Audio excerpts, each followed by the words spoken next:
Welcome to Baseball Biz on Deck. I am Mark Carbon, and with me, of course, is the man, Mr. Matt Germain. Applause. How you doing today, buddy?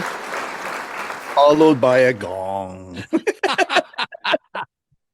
I'm doing well, buddy. Oh, I'm enjoying the spring. are we? Is it 30 games we're into this season already? It feels like 600. I don't know. Oh, How many did we play in this season? No, I'm just kidding. No, you can feel you're into the season now. Like it's mm-hmm. not the first week anymore. So yeah, it's fun. You're starting to see some storylines, some surprises, some fallbacks, and even Mark, I don't think I've ever seen this many manager firings of prominent clubs this quickly. Like, I don't know if it's the money involved and the pressure from maybe, I don't know, but something is up with the managers. And I guess the other ones must be on notice now. They're like, all right, who's next? These billionaires are itchy these days. I gotta tell you, man. And it's funny that I'm seeing not seeing as much movement actually as far as what's coming from the front office, where decisions are being made Yeah. about money, and instead we're seeing it on the management staff. Well, don't get me wrong, there's responsibility there, but like you said, this much so early. I heard that Alex Cora, who was the manager of the Boston Red Sox, that he had even been offered the recent opening with the Phillies, and he Mhm. rejected it. One source said because he was actually going to spend some time with family, or did he just not like the Phillies job? I don't know. You have to wonder, Alex Cora's now, he was with the Astros before the Red Sox, right? Yeah. I think personally he has to create a barrier between one and the next. Kind of wants to take that breath to kind of reset where he wants to land next.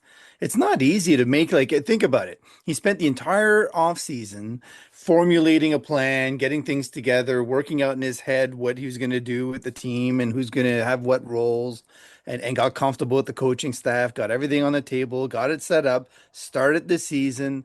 And then to just jump in after a couple of weeks onto a new team and have all of the pressure without any of the preparation, and you're the new guy, you're setting the stand. Like, no, it's just not fair to him, to be honest, No. and to the team, right? Like, you want somebody that's been through that process with the team. So it makes way more sense. I think personally, it shows some questionable decision making on the Phillies' part to have offered him the job to begin with. That's the way that I took it. I was like, well, what's wrong with Don Mattingly? He's sitting right there. He's been with the club. I Come don't know. on, Don. Yeah, or he's been bouncing around a little bit anyway. So give Donnie a baseball a nice seat somewhere and let him do some work. I got to tell you though, Matt, and I realize when they're cleaning house at Boston Red Sox land, I get it. But Jason Varitek, Oh, okay. yeah. I mean, let's talk. We're talking legend. Okay. We're talking, if you look at the fiber of what the Red Sox has been in the last half century, that's a name that always comes to mind for me. That I look at Ortiz and the Pedro Martinez, but Varitek.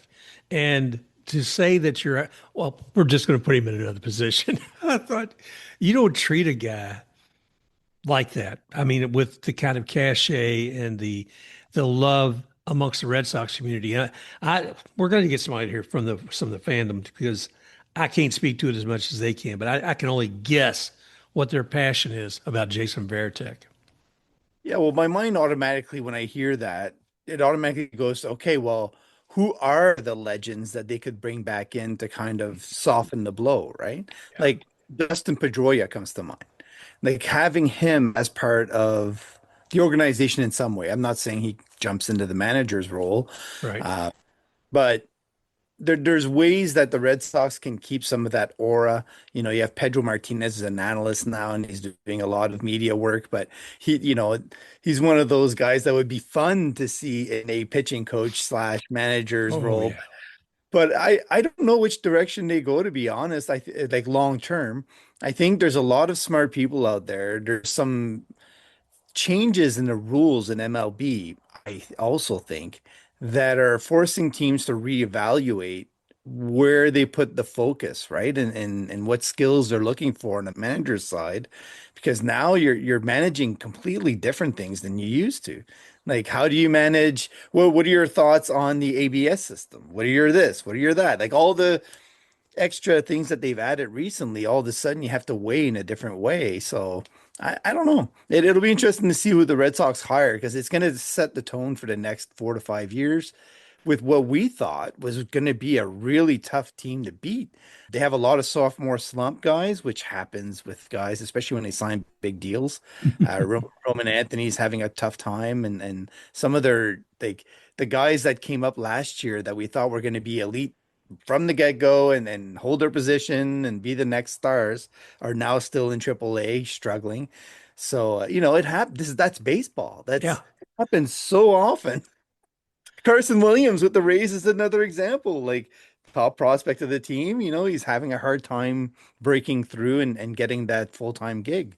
It's not easy. So the managers are wearing it early, but like I said, the decision making quick. Like, when the old cartoons, they used to have the guy on the stage and then you have the hook comes out and pulls him off.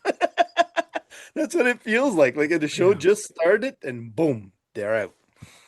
Well, yeah, but it's still odd, Matt, to see that to me 30 games into the season or 20, whatever it was, by the time they made that call. And and to see him do it with someone like Cora and completely clean house without taking note that yes, there's other issues that are going on. And is that the farm system, is et cetera. There's a lot of things, and I don't have the wherewithal to go into the details of that.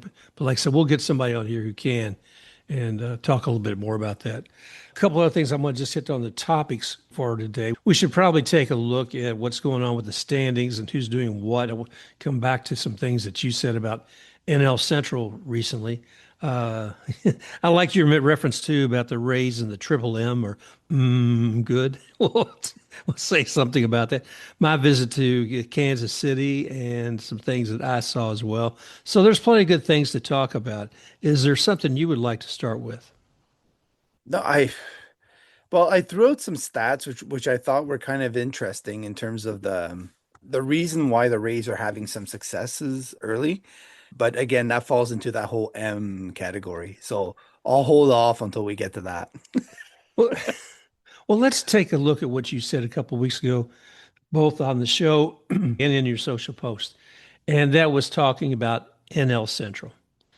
And I don't have it in front of me at the moment, but I think every team in there is above 500 at the moment.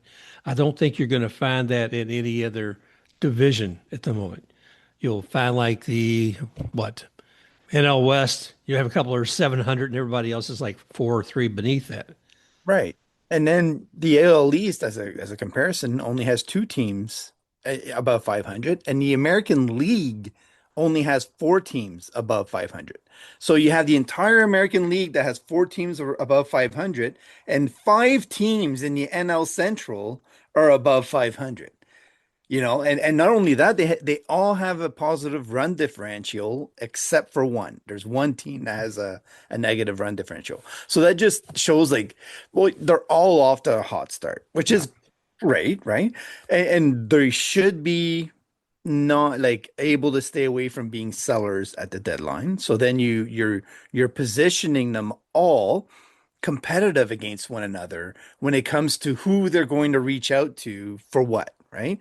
Yep. So there's going to be certain targets that come into play as the deadline nears, even as the draft nears, because you can still use some of those draft picks, and those NL Central teams have a lot of those competitive balance picks that some of the other teams might be interested in. So it's going to be very intriguing to see some of those teams that have been in the background for a long time that suddenly are in play, how many chips do they push towards the middle because they feel that weakness or they want to prove themselves now that they have a shot.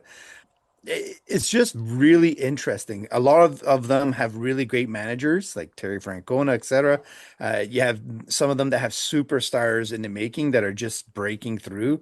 You have some of them that are sort of older teams, but they're kind of seasoned, and like the Cubs come to mind. Like, yes, they do have some youth, but a lot of them are old, established, veteran, stable leadership. So there's the mix in there in the NL Central is really fun to watch. And I Yeah. hope it continues through the season to the point where they're all still competitive and they're all bouncing off each other because it just brings the focus of the league, which tends to be coastal, east and west, the majority of the time back towards the center. And I think that's going to be a lot of fun to watch. I don't know which one comes out on top, Mark. I really don't. I think there's a lot of cases to be made for every single team on that list. Well, it is interesting because you're talking about the strength of the National League, and that when you look at the American League, I was watching, by the way, folks, it is the 29th of April today. I was watching the game, the afternoon game for the Rays, and I heard one of the gentlemen say, well, let's see. The Rays have won the last 13 games against American League teams. I was like, oh, does that tell a story? And it falls right into what you're talking about. Yeah. I didn't realize that, to be honest. Yeah. It's interesting. I thought Yeah. they got pummeled by National League teams for the most part, but apparently the Rays are doing damage too. Well, let's face it, what they had two sweeps, right? And then this series they just wrapped up in Cleveland. They wound up with two of the three. And Mhm. today was, I don't know if you had a chance to watch today's game, but man, man, it was kind of sad though. You could tell the weather and such. I could only think if we still had Pete Fairbanks, what he would have felt like with those cold fingertips out there. And today, it has been interesting being in a dome, Mhm. playing in a dome and seeing these teams with rain delays and the code and all of that. And it makes such a big difference.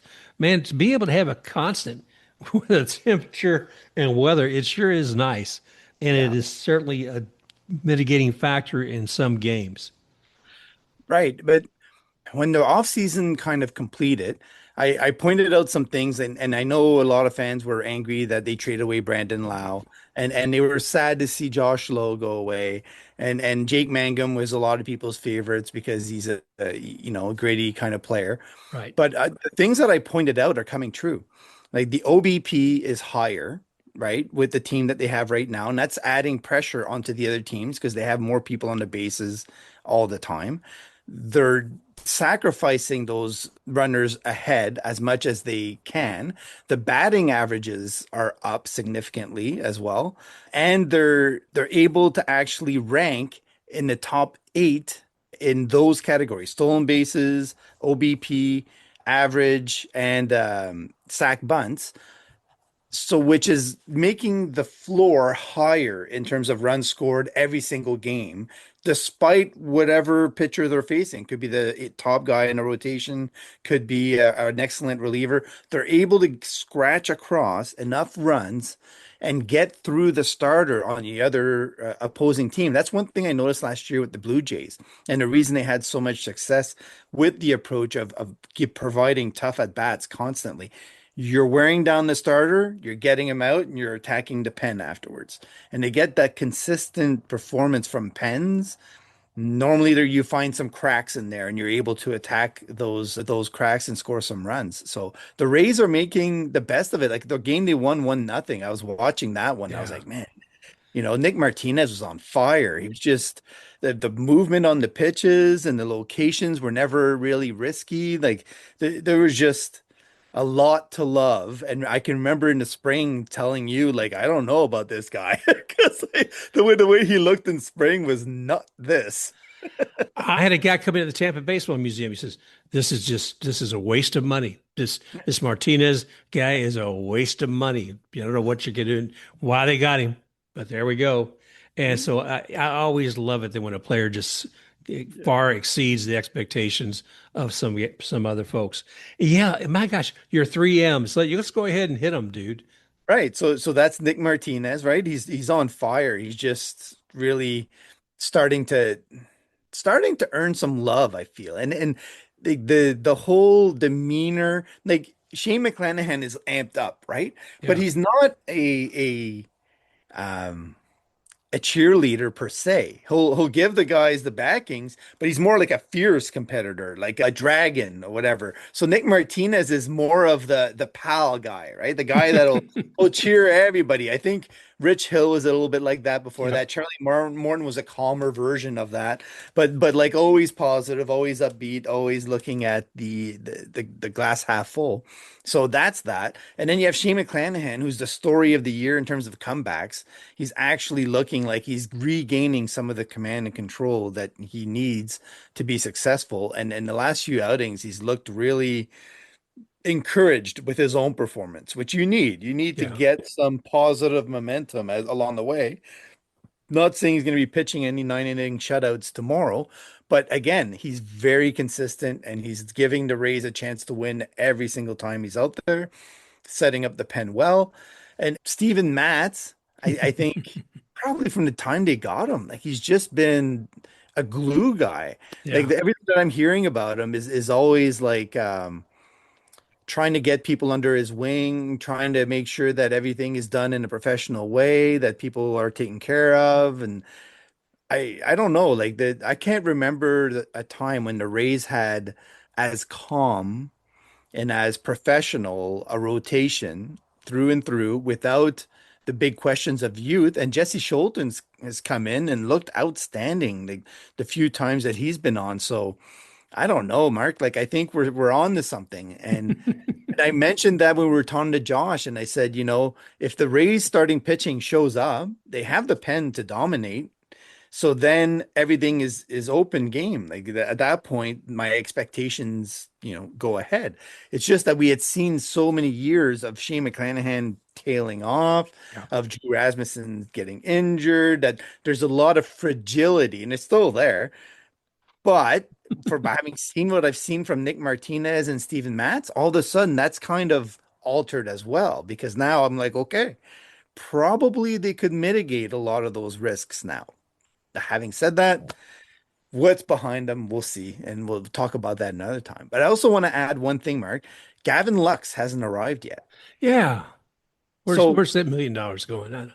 he's no, but he's in AAA, he's doing the work, and he's starting to get his timing down. So Okay. my question to you is we've seen Ben Williamson now like play all over the infield, play hard, make excellent plays. He's a much better bat or at bat as well than Taylor Walls, who is extremely struggling at the plate. So when Gavin Lux is ready, is that the transaction that happens? Does Gavin Lux come up and Taylor Walls go to AAA? If I were managing, 100% that's what would happen. Yeah, I don't think you'll see him send Ben Williamson down. Yeah, we've all always had questions about poor Taylor because I mean, it just seems like he hasn't been able to stay strong at the plate, and I mean under 200 most of the time, if I'm remembering correctly. So Yeah, I don't he's know. hitting Go ahead. 153 with a I don't know if it's 35 WRC plus or 48. So basically, it's not good. But he needs to stay left-handed. Every time I see him hit left-handed, I'm like, he's having success. He knows where the ball is going. Yeah, just stay left-handed. Wasn't it Mullins?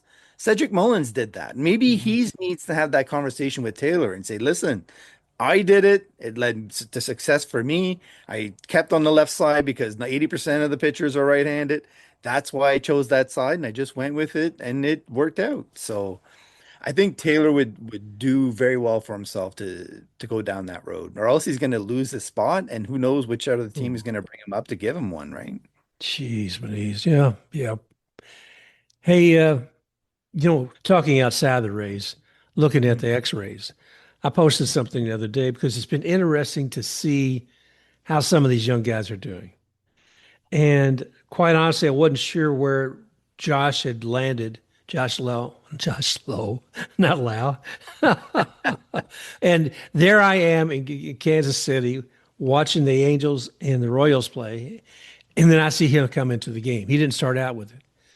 But by the third game, he was doing pretty good. It was good to see him there. And you see, let's see, oh my gosh, what was it that Nathaniel did the other day? He had a walk off, said went 3 runs in at the end of a game. Anyway, it's good seeing some of the Rays out there doing so well. Mhm. Jakey Bars, that's what it was. Jakey Bars. All right, you know this one. Yep. Jakey came and broke up a no hitter, didn't he? Or was it at least, yeah, no hitter. Wow. Is it Scooble? I, Scanes. I keep getting them. I don't know why, brother. Scanes, Scooble. Yeah. So Scanes was looking really good that day, and Jakey Byers comes in and breaks it all up. Wow. It's fun watching the guys. I still have people say, well, who's your favorite team? I say, well, of course it's the Rays, but I like following the guys that have been there. I mean, it's hard for me to have a loyalty to a team anymore, but I certainly have a loyalty to watching some of those good players we have now and those that have left. And speaking of that, the Rays are going to be facing an old friend next week here, or in a couple of days.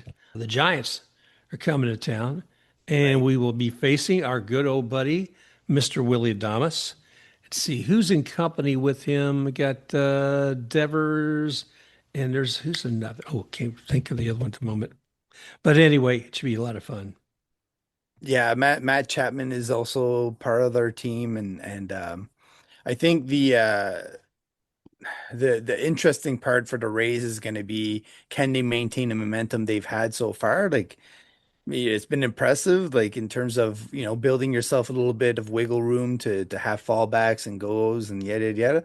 But if they keep this momentum going, they start building, even more momentum than they have now, they're going to be forced to make some moves to kind of amp things up and say, yeah, we're in it for this year. Like, we're not looking beyond and trying to work out what we can do. The Rays have waited too long sometimes in some seasons and waited till the deadline, and then they get the bigger ask and a costlier ask when they do want a player like Nelson Cruz or something like that, and it gets to be too much for too little and too short. So hopefully if they are able to get another, I don't know, let's say they get another 5, 6, 7 games above 500 than where they are now, like, make that early, like we just saw managers get fired, like make that early move that says, you know what, this year is going to be lit, and we'll see how it goes. I'm ready for it, brother. I am absolutely ready for it. But, we've talked with managers in the past on here, and I can't remember if it was with Larry Rothschild or another casual conversation talking about managers know that they have an expiration date. It's Right. like, you walk into that job and you have an expiration date when you walk in there. There are no guarantees. And the decisions to keep a manager can be quite fickle. And I mean, in this instance, like I said, going back to the Red Sox for a moment, just it seems like yes, there's it's not going out of a strong season, but I was still surprised. But but that's all I'm full of is buts right now. I saw something else about the stadium, Yeah, to which tell, to which tell. I don't know if it means anything much, but apparently the team reduced the public funding request to about 1 billion, which is a lot less than, I think it trims it by about 150 million, which is still a good chunk of change.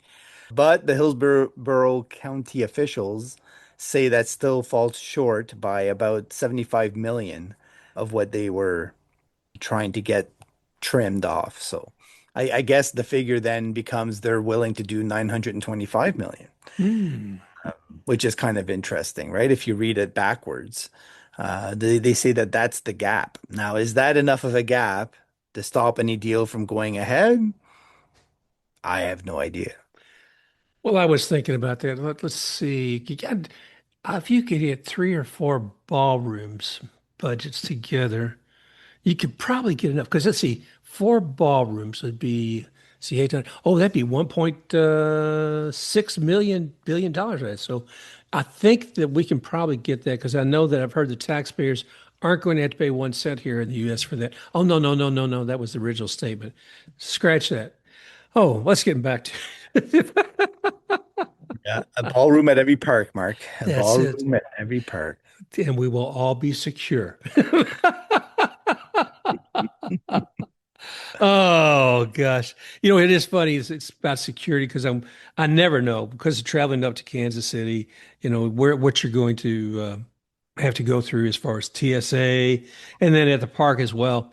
And now see, being a bit of an older gentleman these days, I wear compression socks and I certainly do when I fly.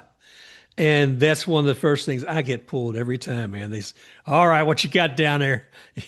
I got them cankles, baby. No, it's, but it's still going. They're very, very thankful for those folks. And at the ballpark, it just seems like time and again, it depends who you're walking up to, whether you're going to be checked out much or not. So, but they all did a great job, and I will kind of talk about Kansas City now. It was a great trip Karen and I took, and it's probably one of the best baseball trips we've done because, quite honestly, Matt, as much as I wanted to see the Angels and the Royals play, because I wanted to see Trout and Salvador Perez. Mm. Both of these guys, legends, both franchise legends. But the guy I really wanted to see isn't on the field anymore. Well, actually, I don't know if he ever would, but a gentleman who has made history and who keeps history in front of us, and that's Mr. Bob Kendrick. Mm. So my main objective going to Kansas was to see those games, but prior to that, the main objective was actually to go to the Negro Baseball League Museum. It was just amazing. The displays, the history, and I was actually moved to the point of becoming actually a little emotional at one point reading some of it. And have you been there, sir? Yes, I have. Yep. I Now, went as part of an air crew that flew down from Canada when I was doing getting my wings.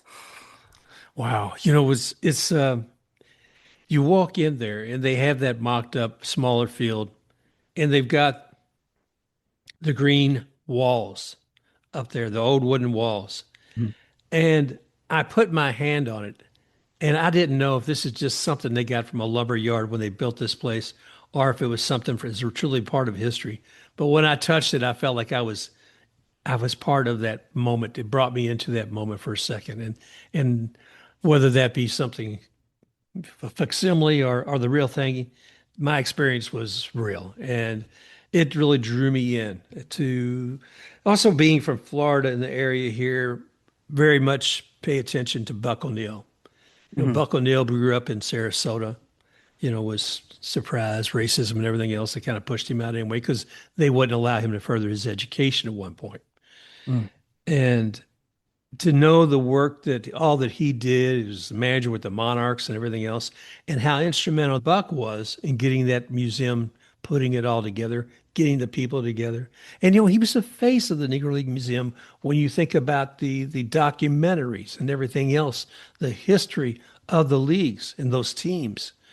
Oh gosh, it was something, man. It really was. It was really moving. And like I said, it was a unique experience because I would have loved to have said hello to Bob Kendrick and said, well, maybe I'll stop by his office.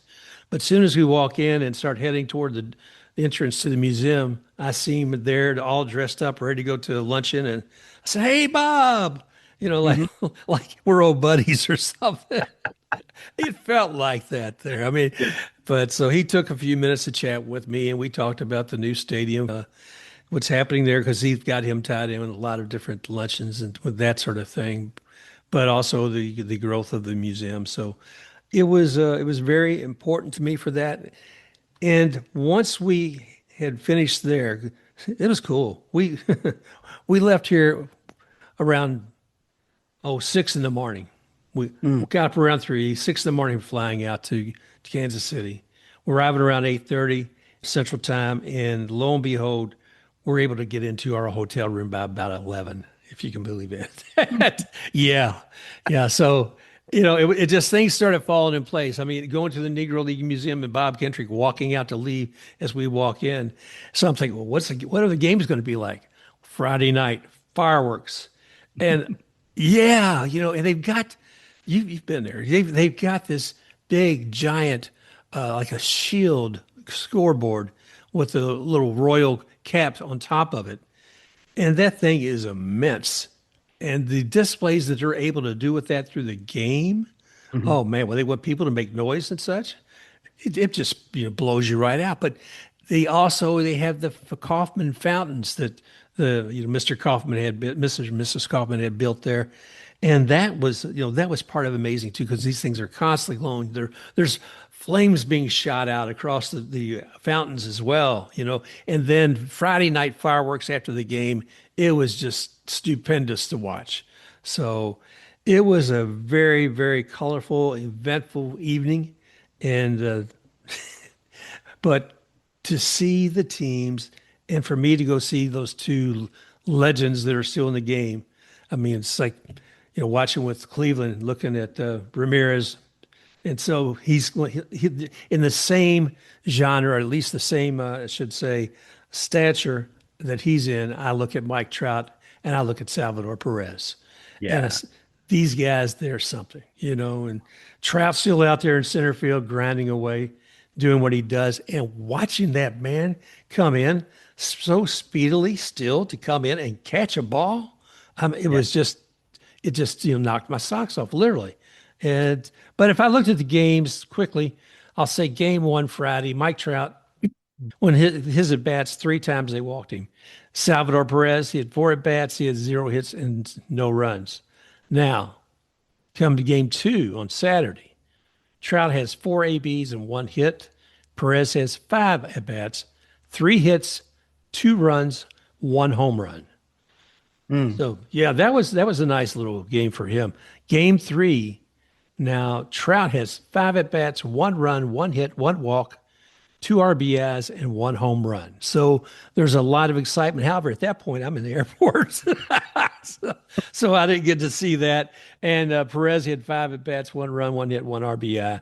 But that's also the same game that Josh Lowe, who was playing for the Angels, with four at bats, had three hits and one run. So a lot going on there, Matt. And I got to see Travis d'Arnaud play as a catcher for in the third game, watching most of it on the TV nonetheless. It's a fun weekend to watch that particular series. Absolutely. No, Bobby Witt Jr. being there too, and a Oh, whole bunch of other, up and coming star players that are making a name for themselves on both sides. I mean, there's a lot of I mean, Vinny Pesquitano, I don't know if he played as well. And uh, you know, yeah. I'll tell it, you. it's yeah, go ahead. No, no, no. I love it because Pasquantano, they call him Pasquatch, Yeah. as a nickname. And I didn't realize it during the game when he got up and he got on base. And when he did, over there against the wall, far distant wall, I see a door open and this. What is that? It's an ape? No, not. Oh, it's Sasquatch. The Sasquatch walks down about 60 feet in one direction, does an about turn, walks back, and goes into the door. And I guess anytime that Pasquantino or Pasquatch does something well, he's basically the little man in the clock who comes out and notifies the rest of us what they call. It's all those little things, man, that make baseball fun. And Matt, or we've had Jane Levy on here before, and she talked about the outfield experience with her Mm. and Janet Marie Smith, where they talked about what that's going to be like. I had no idea what was going to be in the outfield experience. I walked out there, they got a small little putt putt thing back in the back. They've got batting cages for kids. They've got this what? They've got a carousel for the kids to ride on, and it was just different types of foods being served out there. It was like, oh my gosh, where this little park come from beside the baseball field? And Yep. everything about this experience was pleasant and enjoyable. That's where I went religiously. I was there for three games, and each game I got two beers. They're two, I guess they're two double beers, so it's actually four beers. And then a tray of barbecue, right? And then I go sit Yeah. down and I'm like, oh yeah. And no word of a lie, it was so good that by the time I was done and like I sat there for three, four, or five more innings, I was like, do I get a second tray? Like, am I allowed? No, I can't do that to myself. Oh, It's a great experience. I thought the people in the crowd were great. I don't know what your experience was, but I made a lot of good one day friends there, and I think it's a good environment. People are friendly. I didn't see anybody yelling obscenities and doing all kinds of crazy stuff. So I don't know if it gets more testy when you get the Cards in town, or if you get another rival that's kind of nearby. I think that stadium was well built, just not in the right place. And it's too bad because I think it would have lasted, if it was right in the city in the same exact way as it's built right now, they'd probably keep it around for another, I don't know how many years. But now they're going to build a new one. And I want to know if you told Bob Kendrick my idea to rename the team to the Monarchs, and then he can throw out the first pitch and have a museum somewhere in the stadium. Like, I, I failed to do that, so shame on me. Shame in the on me. 2 minutes you were talking to him, it never came up. Yeah, no, can you believe it, brother? Yeah, it's I'll have to write a long letter, and send some citrus his way. See, buy into a good attitude with that. He's man, he's nothing but positive energy if I ever saw it. It's like, oh Yeah. man, I walked in the room, I felt, if you're feeling a little bit down, you didn't even have to touch his cloak. It's It's true though. There's people that are like that. They have positive aura and they yeah. just draw you right in, and right away you like if even if you were grumpy, you're kind of, oh, I guess I can be okay now. Like, uh, Yeah, man. No, that city's got it's going to be going through some change because we even talked about a month ago about in 2028 the Chiefs and also the Royals, their commitments to that area are gone. mhm. And the Chiefs already were very actively, putting something together and getting out completely. Let, Now, let, yeah, let's talk about that for a second though, because I'm Canadian. Our football scene is completely different than your football scene. And I know football is a religion in a lot of areas of the United States. I get it. The thing that I still can't wrap my head around is that you only have a set amount of games in a season. right, And yet you're building these monstrosities of billions and billions and the one in Vegas has just blown my mind in terms of like I know they use it for other things in Vegas than they just the football. So it's a tad bit different than in other areas. But right. like Dallas and other ones, like it just gets to be, I don't want to use the word obscene, but it's obscene. It is. Yeah. It is. I mean, there used to be multi-purpose stadiums, and then they stepped away from that. And the idea of spending that much money for something where you have so few games that you're going to be doing, it does seem crazy. As moral human beings, you have to be cognizant of how you take care of the gifts you've been given. and and some of that is not riding a moral high horse here because I'm certainly not one to do that. I don't have the but the thing of it is to know about taking care of our fellow man. And sometimes it seems like, are we doing this at the cost of how we might help somebody else? And I find it hard to hand over more money to billionaires who already got enough to build these damn things The by reason themselves. I say that, Mark, and the reason I bring it up is because well, I've been to both the old Yankee Stadium and the new Yankee Yeah. Stadium. I've been to places where they've done stadiums over again, and I like the old one better. So my question is, why are they spending things to make things colder and Mhm. more expensive and less inviting, to be quite honest? Yeah. That's what it ends up coming across. And I don't know what the plans are for the Kansas City, and I don't know how the thing for the Rays will turn out. But in a lot of ways, I look at what the Rogers Center was for the Blue Jays, right? They decided to not tear it down and to refurbish the inside.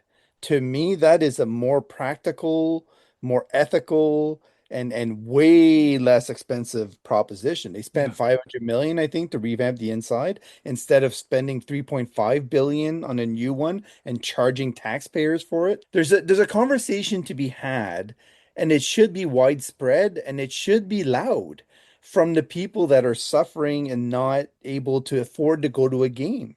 Like, even if you're a passionate baseball fan and you're making a living and the cost of groceries and gas and everything else is going up, and you're trying to wrangle your kids and family to a game because you want them to have that experience, and all of a sudden your the price that you're going to pay per ticket is going to go from $30 to $75 just to sit in a shinier location that is not as warm, that is not as inviting. Like, are you really getting more for your money? And then they're taking it from your taxes, which is going to cost you more in your property taxes, and then you're this, and then you're that. It just doesn't make any sense when you do the full calculation. So I don't know the solution. I don't have the solution. I get the need for a new stadium. I'm watching Welcome to Wrexham and they're building a new cop stand, right? Like they're literally doing something that I think is valuable there because the old one was so decrepit, it wasn't usable anymore, and they Yep. had to tear it down, and it was whatever. That's a different story.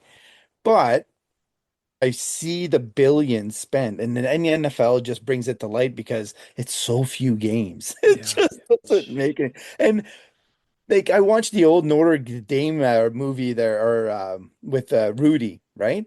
And I Yep. see all the crowd sitting on these benches and they're all throwing snow and doing this and doing that. And like they all get crazy during whatever. And to me, that builds an ambiance and you're all in it together. You're at war together. You're not meant to be comfy, cozy, and heated seats.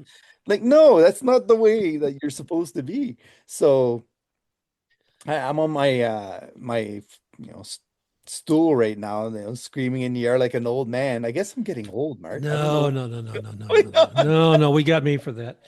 So, no, Uh, you're supposed to be the young, energized, dad who brings all this positive energy. So I don't know what you think you're doing.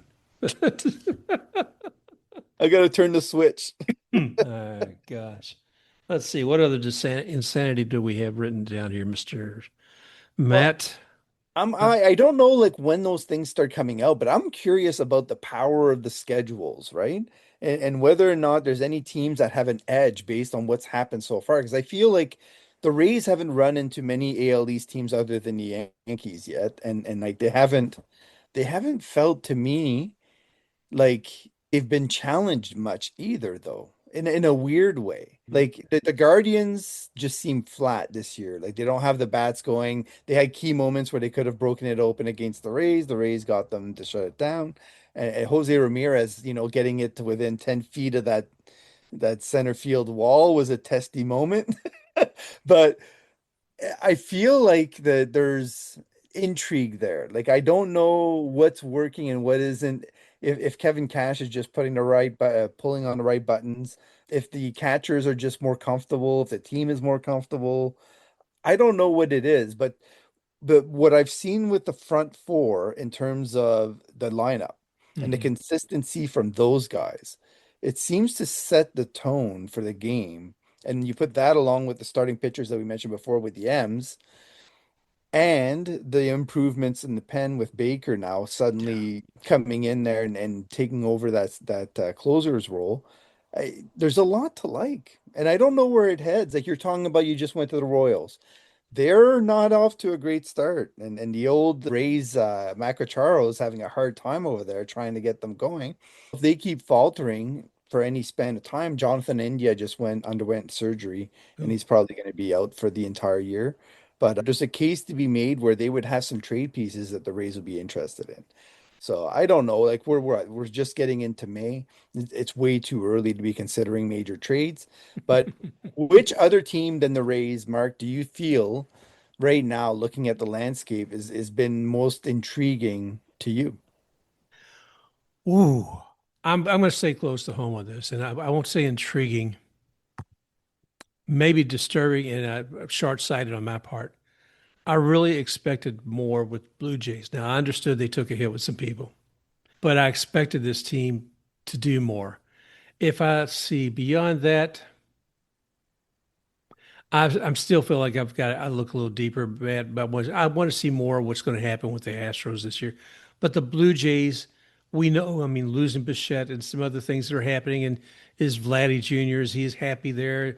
I don't know that the vibe is as positive there as it once was, coming back from a World Series.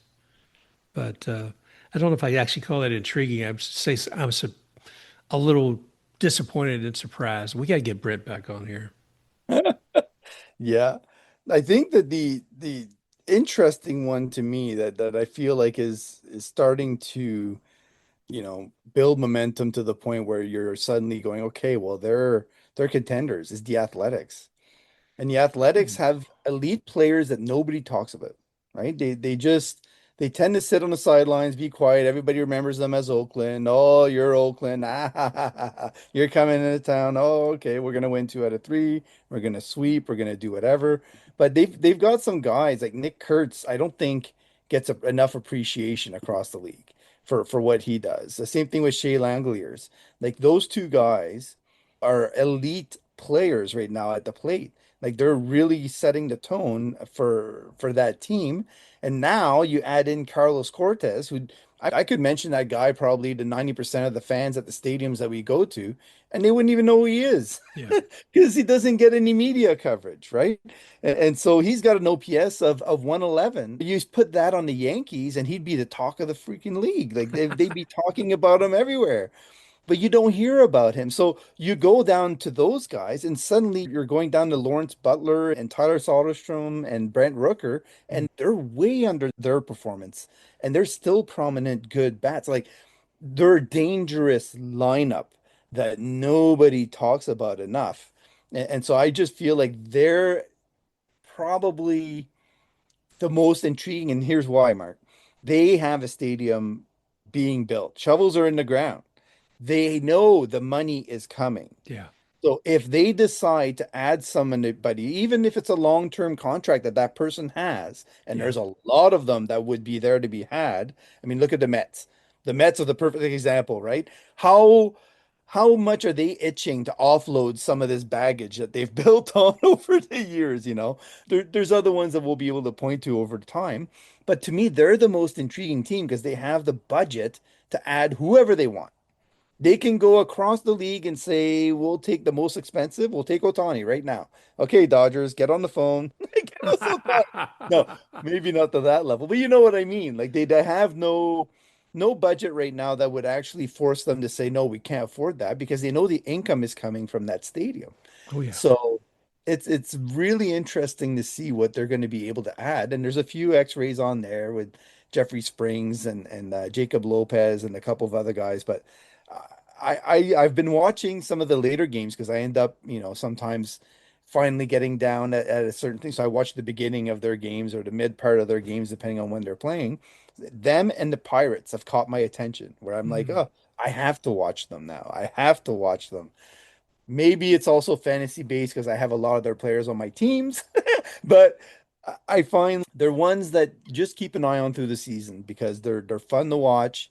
They're hitting the snot out of the ball, and I wish that they got the media coverage that they deserve. Well, part of the media coverage for the A's has been all about the stadium and about where they're playing this year. It Yes. seems like that's easier. It's an easy target. Mhm. So, but since it's an easy target, let me ask you, what do you think it's like for them to be playing in not a major league stadium, sort of like the Rays last year playing over George Steinbrenner? So i- it's one of those things where now that they have experience with it, they've gotten comfortable, right? Yeah. In that environment. So it does give them a bit of an edge in terms of like when they're welcoming people from other areas. But to be honest, every team goes and plays spring training games. It's Yeah. not like they're not used to that kind of environment. And I don't know, Mark. It's one of those things where they're 11-5 at home, they're 10-4 away. So there is no home advantage. They're Gotcha. dominating on both sides. So the A's are really interesting. Like they're very, very, very fun to watch. And I think that there's a lot to kind of monitor there and see where they wind up. So I don't know. It'll be interesting to see what they're able to add, and I feel like because they came into my head this week because when I looked at the 4 teams that are above 500, so you've got the Yankees, the Rays, the Tigers, and the A's, and everybody else is under 500 or was. I think the Mariners now are at 500. Gotcha. Uh, so, anyways, it's one of those things where, and maybe the Guardians are now that they beat the Rays today. I have to catch up on my standings, Mark. It changes by the minute. Of course, that's what the Yeah, games are all for. Let's see, bring it up real quick while we're here. Okay, you're talking about the Guardians. You're right. They're 16 and 16. It is yeah, five, they're 500, and the Tigers are 15 and 15, also right. at 500. And the A's are 517, and the Mariners are 500 at 16 and 16. So The, yeah, the Dodgers are just one game ahead of, or half a game ahead of the Padres. that is amazing. I That love is it. a really fun race to watch. And the D-backs are not far behind. And they decided to keep Ketel Marte this offseason and not Mm. trade him. So it's nice to see how that's allowing them to stay in that race. And I hate to point out positives and a negative, but the Rockies are not as far behind as we thought they might be, which sometimes can be enough encouragement, right? For the crowds to show up and still watch them through the summer. So Yeah, yeah. but it's because between them and what thought would happen with the White Sox, but the White Sox are doing better than I would have thought. They're thriving by comparison from previous years, or 14 and 17. Yeah. And but yeah, the Rockies, man, but those two I always expect to see deep into the basement. But Mhm. The Astros are 11 and 19, Matt.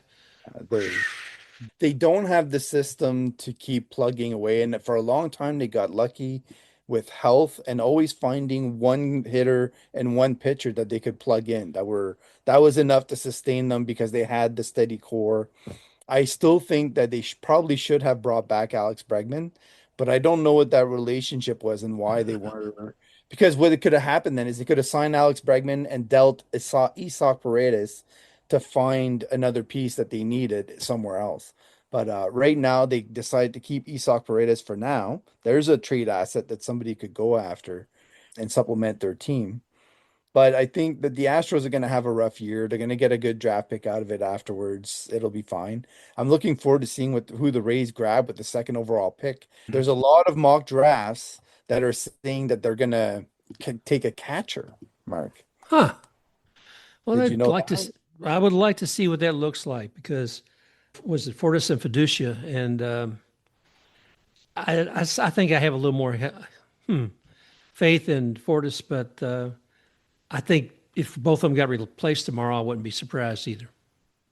Right, but the point is more like the early the early favorite, I guess, for the Rays was Grady Emerson, right? He was the guy that everybody was pointing to because he's a shortstop, which everybody loves to pick near the top of the draft. And he's also very toolsy, young.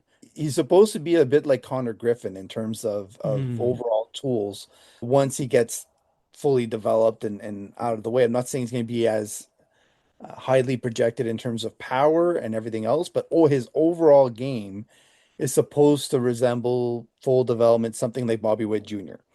So if you're looking for that kind of impact at shortstop, it's hard to pass up on that. But because of the seasons, right? Everybody always forgets that the off-season projections, they get tinkered with because of what happens in season. And Von Right. Locke, who's a catcher for Georgia Tech, has been just hammering the ball and getting himself right up there. And so there's a lot of people and evaluators that are saying, okay, here's an organization that has never, ever, ever, ever, ever, ever, ever had an elite catcher, right? And they finally are able to land one, which, to be honest, in today's day and age, with the defensive shortcomings of the position itself not really mattering as much as they used to because of ABS, etc. You can work on most of the aspects of the defensive parts of the game in terms of blocking and everything else where you can get comfortable with a lot more players than you used to. So it'd be interesting to see if they did grab onto him and if he can stay healthy, if he can be like an Adley Rutschman or better Ooh, that'd be great. style of addition for them because the Rays and we know they can develop shortstops. We know Yeah. they can develop outfielders, and we know they can, work with some guys in certain positions and styles. but the catching position has just been one that's eaten away at them over time. Yeah. And you could see when Nick Fortes was hitting the ball, that lineup was churning. Like it just fed all the way through the lineup. So the more that they can grab onto something like that, the better off it'll be. And like I said to you before, they have two more that are coming in through the system as well. So does that impact their decision? Do they look at Caden Bodine and Nathan Flewelling and say, you know what, like we're happy with those guys, and we'd rather go with the shortstop? So I don't know. Just throwing that out there, Mark. You mentioned ABS, and it's changed the game. Mm, Yeah, for a positive as far as I'm concerned. Because yes. if there's some calls are very errant that need to be corrected, and some is like, oh my gosh, a tenth of an inch. Okay, yeah, but it made a difference in the play. It made a difference in the game. And in today's afternoon game with the Rays, you could tap your hat all you wanted. It didn't matter. The system was broke, paused, whatever. It's so it's become an integral part of the game, and fate will arbitrarily pull it from you and make a difference, maybe whether or not you have a win or a loss now that you've come to expect to have it there. Just Yeah, saying. and the timing of these things, like I've seen guys, tap on their heads in the first inning. And suddenly they lose one, and then they lose another one in the second inning, and they have none more for the rest of the game. This is what I'm saying, where eventually, Mark, I think what you'll see is the ABS be used constantly. You're going to get there. It's a slow wheel, it's a slow process. I think the umpires are starting to recognize how fine the margins are as well, and that the speeds and the brakes and everything else being at such a it's just impossible for them to be expected to be perfect. Yeah. And the system itself, the consistency of the system is what is most important to me. A strike should be a strike, a ball should be a ball, and it should be the same thing for everyone. As long as that happens, we're all in a better place, including the players. Yeah. Then the performance is really based on the greatness of that player and not on the eyeballs behind them, right? I don't know. Yeah. Yeah. I mean, we've talked before about the great players will take that first inning and figure out what the heck is the zone for that particular umpire, even Yeah. though it's supposed to be the same all the time. And yeah, I don't know. It's just kind of interesting to see that it probably could have made a difference on one call if Rondo was able to get a different call than what he got from the umpire earlier, but he couldn't ask for it because system wasn't working. So, Yeah. and we've already started to come to depend on some of this. What can I say? Yeah, a little bit crazy how long it's taken to get to this point, Mark. But like you said, I'm very happy the system's in place. I hope that it continues. And based on the performances so far, even from the umpire side, where they're very dry and short and curt about it, as I said before, I think it just takes pressure off their shoulders. They're like, yeah, nobody's kicking sand on me. Nobody's getting in my face and spitting all over me. Hey, I'm in a better place. Yeah, I'm wrong sometimes. Nobody's going to point any fingers. I'm not. I do think, though, Mark, at the end of the season, no umpire wants to be in the bottom two, three, four umpires when it comes to the calls. I think that is going to be a driving factor for them. I do this all the time at work, Mark, where I like to highlight people's performances and just put them out there. And just that in itself is enough to have people want to keep themselves accountable because then they're able to measure themselves against others. And that's what the umpires will do. They'll measure themselves against the others. There's no arguing about it, it's all fact. It'll be interesting to see how improved the umpire performances are next year compared to this year because of the ABS system coming into place. And there you have it, folks. We've, yes, once again taken you through another hour of the greatness of baseball and how it is continually evolving around us. We want to thank you again for joining us here today on Baseball Biz on Deck. And Mr. Matt Germain and I look forward to talking with you all again real soon and sharing all the joys and love of baseball. So until then, have a great week. If you enjoyed this show, go ahead, like, and subscribe to Baseball Biz on Deck. You may also find Baseball Biz on Deck on YouTube at iHeart Apple, Spotify, Amazon Music, and at baseballbizondeck.com. Also, you can find Matt at matgermain.bskysocial. That's Matt at matgermain.bskysocial, or Mark at baseballbizondeck.bskysocial and Baseball Biz on Deck with Facebook. Bong.